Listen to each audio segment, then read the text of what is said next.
Good morning, hello, it's Daniel, this is the TriathlonDan YouTube channel, and today is my first, I'm going to call it a long run. I'm aiming to do an hour of running, and that is long, right? I think. Let me know in the comment section down below, how do you define a long run? I'm defining it as this. 2 weeks yesterday is Outlaw Hot of Nottingham, and that includes me having to run 13.1 miles.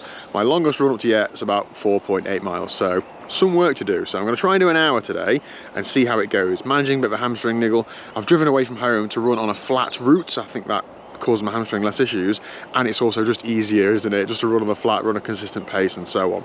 Now I've had to dig out some of the long run equipment. I haven't obviously used this like all year. A gel, just in case I feel like I'm not fueled. It is quite early in the morning, it's 8 o'clock, which is early for me. I've had a Belvita bar for breakfast, so not a full breakfast. I don't want to have the toilet stop, so I've just had that, and I'll have a gel if I need to. I'm going to have a proper breakfast when I get home.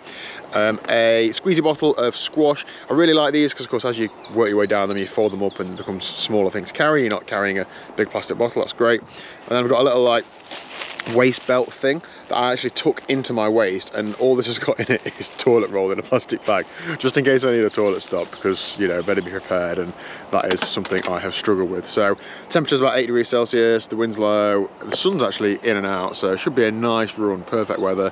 I'm going to do a little loop from here, then I'm going to do an out and back, so let's get running. I mean, I say it's flat, it's not pan flat, it's rolling, like gently rolling route, but I really enjoy that. Nice to break the pace up a bit.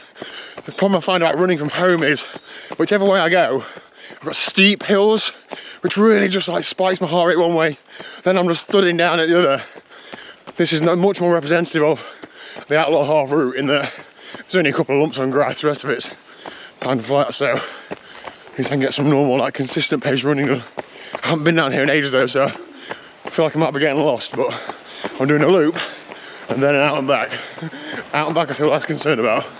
A loop, there's a chance of me going wrong.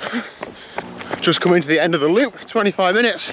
I'm going to cross over the road and then do an out and back. And the reason I've done it like that is because when it starts getting a bit more difficult, when I turn around I've still got, you know, exactly the same distance back. So really I've only got to get to 40-45 minutes. Then when I turn around I've got an hour done, there's no avoiding it. So yeah, let's run some more. Feeling okay, to be honest. I can definitely feel my hamstring, but just keeping it steady. My zone 2 heart rate seems to be right about 9-minute miling, which is absolutely fine, and that will be probably like an A goal for Outlaw. If anything, it'll probably be 9:15, 9:30s, but what, you know, do what you can do. What's that, 2 hours, 2 hours 10? I don't know. Getting to the finish will be a privilege, so let's worry about that in a couple of weeks. And the good bit about this part of the route, you probably can't tell just from looking at it, and if you were walking you wouldn't, but it's slightly uphill on the way out. You notice it on a bike and you notice it running, so that means when you turn around it's ever so slightly easier to get back home, so I'm just keeping that in mind. Although it's an out and back, there is a fork in the road, and I haven't run down here for months, taken the wrong fork. Liz will be taking the mick out of me. Normally I always like bring her on this sort of run because her sense of direction is a lot better than mine, but well, I'm going to back to the junction, go the other way and continue on the way out.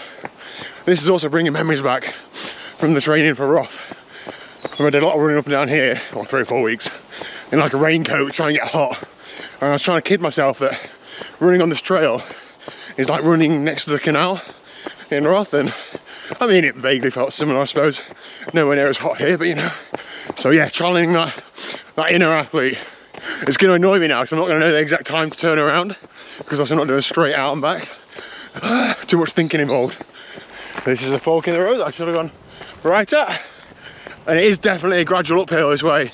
That mile I just ran was 30 seconds slower than the one before. Well, I hope it's a gradual uphill anyway.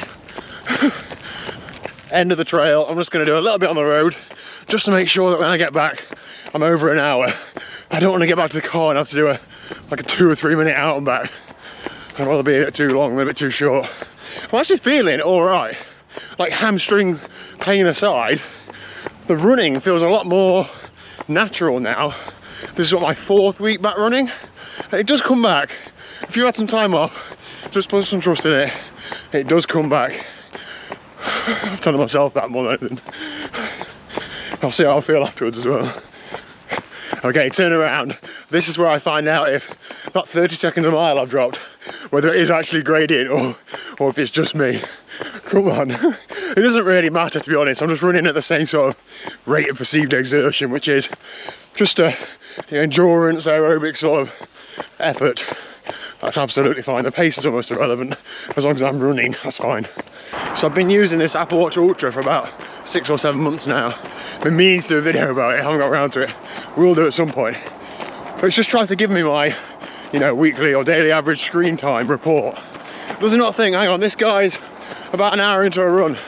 Maybe he's not quite wanting to analyse his screen time. Like, come on. And this is just a pet peeve. It's gone on to over an hour, but it's saying 62 minutes, not an hour and 2 minutes.